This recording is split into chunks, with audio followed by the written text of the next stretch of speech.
तो जैसा कि लास्ट एपिसोड में हमने देखा था कि कियानू सेक का मास्टर ऊजी पैलेस की तरफ निकल चुका। दरअसल ये बंदा मास्टर एचिन के साथ दोस्ती करना चाहता था, मगर उसी वक्त डिमोनिक बेल ने इन लोगों पर हमला कर दिया। साथ ही साथ वो उस मास्टर को अपने वश में कर चुकी थी। तो अब कियानू सेक का मास्टर दोस्ती करने के बजाय मास्टर एचिन को खत्म करने का प्लान बनाता है। उसने अपने एक सर्वेंट जाओ को इस मिशन पर भेज दिया। इधर मास्टर एचिन अपने डिसाइपल्स का सिलेक्शन करने में बिजी थे, मगर उनके एक स्पेशल रिक्वायरमेंट थी। जो भी अच्छी डिश बनाएगा वही ऊजी पैलेस का मेंबर बनेगा। तो जाओ केजिन को थोड़े से पैसों की रिश्वत देकर उसके हाथों से एक डिश बनवाना चाहता था, मगर शियार ने वहां आकर उस डिश की वाट लगा दी। इन दोनों के झगड़ों में बहुत ही बदबूदार डिश बनके तैयार हो गई थी, जो कि मास्टर एचिन को काफी ज्यादा पसंद आई और फिर उन्होंने जाओ को अपना डिसाइपल बना लिया।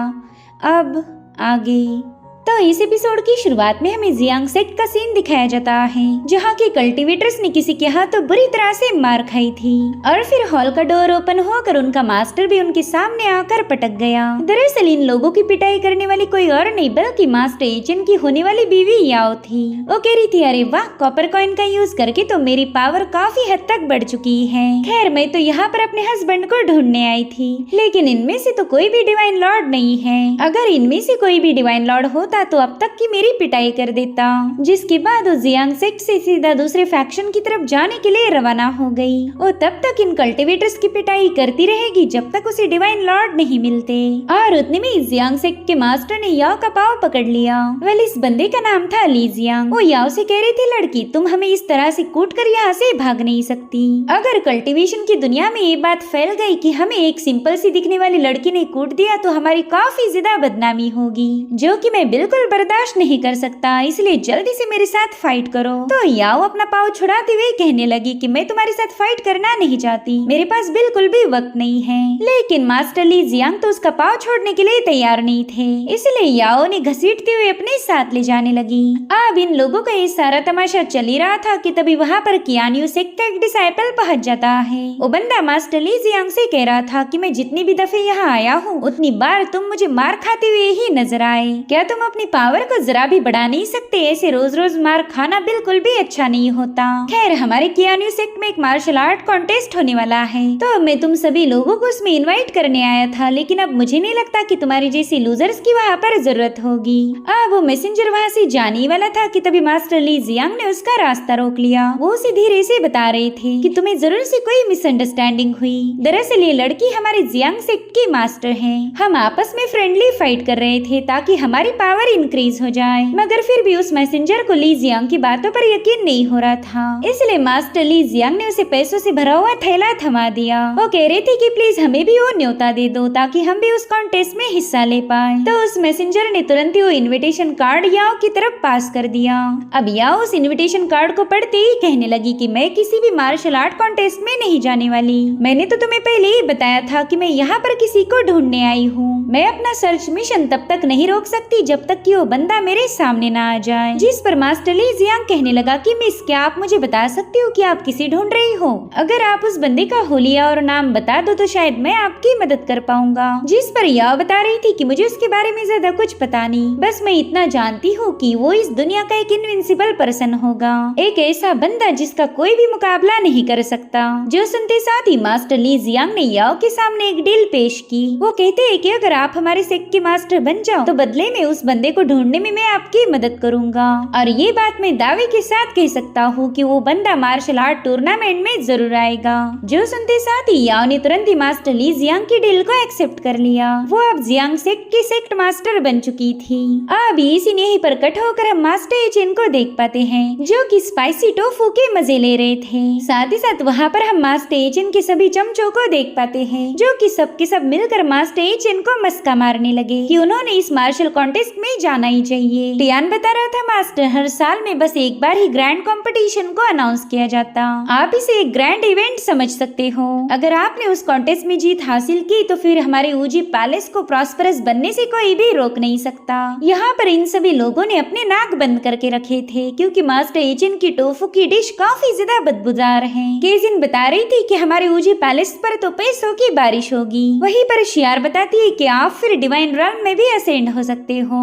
वहीं पर आर्टिफैक्ट कह रहा था, मास्टर अगर आपने वो कॉन्टेस्ट जीत लिया तो आप इस पूरी दुनिया पर राज करोगे। वहीं पर मुरांग भी उन्हें कन्विंस करने के लिए कहने लगी कि अगर आपने कॉन्टेस्ट जीता तो आपको एक बहुत ही खूबसूरत सी लड़की मिल जाएगी जिसके साथ आप शादी करके सेटल हो सकते हो। जिसके बाद ये सभी लोग जाओ की तरफ देखने लगे। वो चाहते थे कि जाओ भी मास्टर एचेन को कोई लालच दे। तो अब जाओ भी थोड़ा बहुत सोचने के बाद मास्टर एचेन को बताने लगा कि अगर आपने वो कॉन्टेस्ट जीत लिया तो हमारा भी दर्जा कियान्यू सेक के बराबर का होगा। जिस पर मास्टर एचेन कंफ्यूज होकर पूछने लगे कि भला मैं कियान्यू सेक की बराबरी क्यों करूं? मैं अच्छे से जानता हूँ कि तुम सभी लोग जानबूझकर मुझे लालच दे रहे हो ताकि मैं उस मार्शल आर्ट कॉन्टेस्ट में हिस्सा लूं, मगर मैं ऐसा नहीं करूंगा। वहां जाने से मेरा कोई फायदा नहीं होने वाला। जो सुनते साथ ही इन सभी लोगों ने हार मान ली। ये लोग चाहकर भी मास्टर एचेन को कन्विंस नहीं कर पा रहे थे। केजिन कह रही थी कि बस एक राउंड और झाड़ू मारने के बाद मैं सीधा टूर्नामेंट के लिए रवाना होने वाली हूँ। मुझे ऐसा लग रहा कि वहाँ जाकर मैं ढेर सारा पैसा कमा सकती हूँ। वहीं पर टियान कह रहे थे, रुको मुझे भी अपने साथ ले चलो, मैं भी वहाँ आकर सभी सेक्ट की यूनिक टेक्निक को देखना चाहता हूँ। इस तरह से हमें पता चलेगा कि कौन सा सेक्ट ज्यादा पावरफुल है। वहीं पर शियार भी उन दोनों को फॉलो करने लगी। वेल सारा प्लान है जाओ का। वो मास्टर एचेन को अपने कियान्यू सेक्ट ले जाना चाहता है ताकि वहाँ पर जाने के बाद उनका काम तमाम हो जाए, मगर मास्टर एचेन को तो कोई कन्विंस नहीं कर पाया। जाओ दिल ही दिल में सोचने लगा कि अगर ये बंदा कियान्यू सेक्ट नहीं आया तो फिर मेरे मास्टर मुझे कियान्यू सेक्ट से निकाल देंगे। और उतने में मुरांग मास्टर एचेन से कहने लगी कि अगर आप कॉन्टेस्ट में नहीं जाना चाहते तो कोई बात नहीं, बस मुझे 2 दिनों की छुट्टी दीजिए। मैं वहाँ जाकर दूसरे सेक्ट के इमॉर्टल शेफ के साथ मिलना चाहती हूँ ताकि उनसे थोड़ा सा कुकिंग का नॉलेज ले पाऊँ। वहाँ से वापस आने के बाद मैं आपके लिए लजीज सी डिशेस बनाऊंगी। अब ये सुनते साथ ही मास्टर एचेन की आंखें चमक उठी। वो मुरांग से पूछ रहे थे कि क्या ये खाने का कॉन्टेस्ट है। अब मुरांग इसके लिए मना करने वाली थी कि तभी केजिन ने उसे पीछे से झाड़ू मार दिया। वो लोग उसे इशारों में समझा रहे थे कि मास्टर को झूठ बोलो, इसलिए मुरांग भी हेजिटेट होते हुए कहने लगी कि हाँ बिल्कुल वहाँ पर भी खाना पकाया जाएगा। अब ये सुनते साथ ही मास्टर एचेन बिजली की रफ्तार से दरवाजे के पास पहुँच गए। वो अपने बंदों से कहने लगे कि तुम वहाँ पर क्या टाइम पास कर रहे हो, हमें अभी के अभी मार्शल आर्ट कॉन्टेस्ट के लिए रवाना होना पड़ेगा। जो सुनते साथ ही ये सभी लोग काफी ज्यादा खुश हो गए। फाइनली मास्टर एचेन मार्शल आर्ट कॉन्टेस्ट में जाने के लिए तैयार हो गए थे। इधर जाओ सोचता है कि वहाँ पर तो बिल्कुल खाना नहीं मिलने वाला, पता नहीं फिर ये लोग मास्टर एचेन के गुस्से को कैसे झेलेंगे। अब ये सीन यहीं पर कट होकर हमें कियान्यू सेक का मास्टर दिखाया जाता है जो कि जानवरों जैसे खाना ठूसता जा रहा था। वो अपने डिसाइपल से पूछ रहा था कि बताओ मुझे इतनी भूख क्यों लग रही। अपने मास्टर का ऐसा खतरनाक एपेटाइट देखकर तो दोनों कल्टीवेटर काफी ज्यादा हैरान हो गए। वो लोग कहने लगे कि मास्टर हमने आपके लिए ढेर सारा खाना बनाया था लेकिन फिर भी आपकी भूख नहीं गई। और उतने में उस मास्टर ने अपने ही बंदों पर हमला कर दिया। थोड़ी देर में जब उसे होश आया तब वो देखता है कि उसने अपने हाथों से अपने दोनों कल्टीवेटर्स को मार दिया। उसे अपने इस किए पर काफी ज्यादा पछतावा होने लगा, इसलिए वो रोते हुए कहने लगा कि मैं हमारे सेक्ट के बिल्कुल भी लायक नहीं, मैंने अपने ही वफादार बंदों को ब्रूटली खत्म किया, इसलिए मुझे भी सेक्ट मास्टर बनने का कोई अधिकार नहीं। और इतना कहते साथ ही वो मास्टर खुद को ही मारने वाला था, लेकिन उतने में ही डिमोनिक बेल ने उसे ऐसा करने से रोक लिया। वो उस मास्टर से कह रही थी कि तुमने बस 2 बंदों का खून किया है तो इसमें इतनी नौटंकी करने की क्या जरूरत, तुम तो ऐसी हरकतें कर करके मुझे बेवजह ही डिस्टर्ब कर रहे हो। खैर मुझे ऐसा लगता है कि ये बुढ़ा मेरे बिल्कुल भी लायक नहीं, ये काफी ज्यादा ईमानदार है, मुझे अब जल्दी किसी और बॉडी की तलाश करनी होगी। और अब हमें कियान्यू सेक्ट का अरीना दिखाया गया। इसी जगह पर मार्शल आर्ट कॉन्टेस्ट होने वाला था। वेल इस कॉन्टेस्ट को देखने के लिए हर एक सेक्ट का बंदा पहुंच चुका था। साथ ही साथ यहाँ पर हम याओ को भी देख पाते जो कि मास्टर ली जियांग के साथ यहाँ पर आ चुकी है। हालांकि इतने सारे कल्टीवेटर्स देखकर उसे काफी ज्यादा गुस्सा आ रहा था। वो ली जियांग से कहने लगी कि इस भीड़ में उस बंदे को ढूंढना तो और भी ज्यादा मुश्किल हो जाएगा, मेरे ख्याल से तुमने मुझसे झूठ बोला था। जिस पर मास्टर ली जियांग कहने लगा कि आपकी ताकत को देखकर मैं आपके सामने झूठ बोलने की जरूरत कैसे कर सकता हूँ, आप बस इन कल्टीवेटर्स के डिस्कशन पर ध्यान रखिए, जरूर से ही उस इनविंसिबल बंदे के बारे में बात कर रहे होंगे। तो यह भी कुछ कल्टीवेटर्स की बातें सुनने लगी। वो लोग आपस में बात कर रहे थे कि आज इस कॉन्टेस्ट में ऊजी पैलेस का मास्टर भी शामिल होने वाला है। वो मास्टर तो सभी कल्टीवेटर्स की वाट लगा देगा। कुछ बंदों का ये मानना था कि मास्टर एचिन सेंट पांगू का रीइंकार्नेशन है, या फिर हो सकता है कि वो बंदा गॉड ताओती का फॉर्म हो। मैंने तो सुना था कि वो बंदा पलक झपकने से पहले ही अपने ओपोनेंट को जहन्नुम में पहुंचा देता है। उसके पास बहुत ही भयानक डिवाइन आर्ट्स है, तो कोई उसे छू नहीं सकता। तो उन लोगों की सारी बातें याओ ने भी सुन ली थी। उतने में ही वहाँ पर टियानहुआंग स्ट्रॉन्ग होल्ड के लोग पहुँच गए। वो कहने लगे कि वैसे तो हम इस कॉन्टेस्ट में पार्टिसिपेट करना चाहते थे, लेकिन पता नहीं ऊजी पैलेस के बंदे के सामने हमारा क्या हशर होगा। और उतने में वहाँ पर मास्टर एचिन की एंट्री हो गई। याओ तो अपने होने वाले हस्बैंड को देखने के लिए काफी ज्यादा बेताब थी। मास्टर एचिन को देखते ही याओ के तो होश ही उड़ गए थे। वो मास्टर जियांग से कहने लगे कि ये बंदा तो हद से ज्यादा हैंडसम है, मैं अभी जाकर इसका मुकाबला करती हूँ। अगर ये मुझे हरा पाया तो मैं समझ जाऊंगी कि मुझे इसी की तलाश थी। मगर मास्टर ली जियांग तुरंत ही उसे रोक लेते हैं। वो कह रहे थे कि इतनी जल्दबाजी अच्छी नहीं होती। वहीं पर कियान्यू सेक्ट का मास्टर सबको बताने लगा कि आज हमारे दरमियान ऊजी पैलेस के मास्टर खुद आए हैं। तुम सभी लोगों ने इनकी तारीफों के किस्से तो सुने ही होंगे, तो मैं चाहता हूँ कि सभी लोग इस कॉन्टेस्ट में बने रहें। कोई भी यहाँ से भागने की कोशिश नहीं करेगा। यहाँ पर वो एचिन का वेलकम करने से पहले ही मास्टर उसके पास से गुजर गए। साथ ही मुरांग ने उस बंदे के हाथ में अपना सैंडविच बन थमा दिया था, जो देख के ही डिमोनिक बेल को इन लोगों पर काफी ज्यादा गुस्सा आने लगा। वो दिल ही दिल में कहने लगे कि ऊजी पैलेस के लोग तो काफी ज्यादा घमंडी है, मगर कोई बात नहीं, बस थोड़ी देर में एचिन का घमंड चूर हो जाएगा। यहाँ पर मास्टर एचिन डायस पर आते ही अनाउंस करते हैं कि चलो जल्दी से कॉन्टेस्ट को शुरू किया जाए। यहाँ पर मास्टर एचिन को उम्मीद थी कि अब ये सभी कल्टीवेटर्स खाना पकाएंगे, मगर उन्हें क्या ही पता कि उनकी ही टीम ने उनसे झूठ बोला है। इधर एक मास्टर सभी कल्टीवेटर्स को चीट थमा देता है। उस पेपर के टुकड़े पर नंबर लिखे गए थे। इस सीक्वेंस के अकॉर्डिंग ही सभी लोग फाइट करेंगे, और जो आखिर तक इस प्लेटफॉर्म पर बना रहेगा वही इस कॉन्टेस्ट का विनर होगा।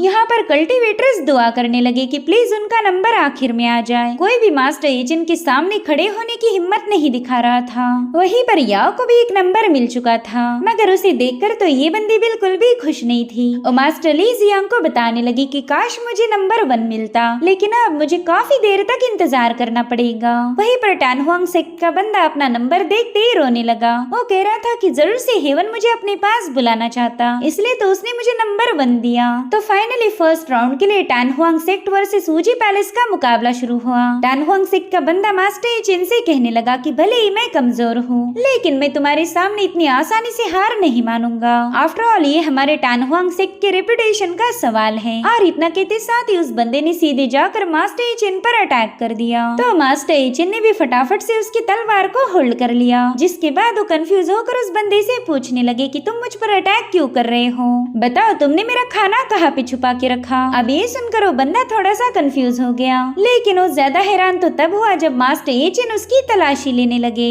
उस बंदे को तो काफी ज्यादा गुदगुदी हो रही थी। साथ ही साथ वो मास्टर एचिन से कहने लगा कि मेरे दोस्त शायद तुम्हें मर्दों में दिलचस्पी है, मेरे ख्याल से मैं तुम्हें काफी ज्यादा पसंद आया, लेकिन सबके सामने ऐसी हरकतें करना अच्छा नहीं। अगर तुम चाहो तो टूर्नामेंट के बाद हम खोपचे में मिल सकते हैं। अब यहाँ पर मास्टर एचिन उस बंदे से गुस्से में कहने लगे कि तुम्हारे पास तो एक भी डिश मौजूद नहीं, और ना ही तुम्हारे पास खाने का मेन्यू है। अब तो मैं तुम्हारे साथ बिल्कुल भी नहीं खेलने वाला। और इतना कहते साथ ही मास्टर एचिन वहाँ से जाने लगे। टानहुआंग सेक्ट का बंदा तो ये सब देखकर काफी ज्यादा हैरान था। वो सबको बताने लगा कि देखो ऊजी पैलेस ने हार मान ली। इधर याओ भी मास्टर ली जियांग से कहने लगी कि ये बंदा इतनी आसानी से हार कैसे मान सकता, इसने तो अभी तक अपने ओपोनेंट का मुकाबला भी नहीं किया, और ये फाइट करने से पहले ही अरेना छोड़कर भाग रहा है। मुझे तो अब बिल्कुल नहीं लगता कि ये बंदा मेरा डिवाइन लॉर्ड होगा, ये तो कहीं का लूजर है। वहीं पर टानहुआंग सेक्ट के कल्टीवेटर की खुशी का कोई ठिकाना नहीं था। उसे लग रहा था कि उसने खुद ऊजी पैलेस को हरा दिया, इससे तो उसके सेक्ट की रेपुटेशन और भी ज्यादा बढ़ जाएगी।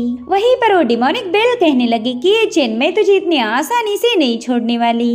और फिर उस बेल ने टानहुआंग सेक्ट के बंदे को अपने कंट्रोल में ले लिया। उसकी बॉडी से बहुत ही स्ट्रॉन्ग डिमोनिक एनर्जी रिलीज हो रही थी। यहाँ पर मास्टर एचिन को भी इस डिमोनिक एनर्जी का एहसास हुआ, और उतने में वो बंदा मास्टर एचिन पर अटैक करने के के लिए हवा में छलांग लगा चुका था, लेकिन मास्टर एजेंट समय रहते साइड में हट जाते हैं, जिसके चलते उस बंदे का अटैक पूरी तरह से फेल हो गया। और फिर मास्टर एजेंट ने अपनी फिंगर के एक ही झटके से उस बंदे को काफी दूर ले जाकर पटक दिया। इनफैक्ट उस पूरे अरीना में मास्टर एजेंट की डिवाइन पावर रिलीज हो रही थी। अगर वो चाहते तो इस कल्टीवेटर को जान से मार देते, लेकिन उन्होंने ऐसा नहीं किया क्योंकि उन्हें इस बंदे की बॉडी से बहुत ही अजीब सी ऑरा महसूस हो रही थी। साथ ही साथ मास्टर एजेंट की इस मूव को देखकर सभी लोगों के होश उड़ गए और समझ गए थे कि अब ऊजी पैलेस फॉर्म में आ चुका है। इनफैक्ट याओ को भी थोड़ा सा सुकून मिल गया। उसे लग रहा था कि शायद यही उसके डिवाइन लॉर्ड हो सकते हैं। वहीं पर कियानू सेक के मास्टर को एजेंट पर काफी ज्यादा गुस्सा आने लगा। आज उसने मन बना लिया था कि चाहे कुछ भी क्यों ना हो जाए, मास्टर एजेंट यहाँ से जिंदा वापस नहीं जा पाएगा।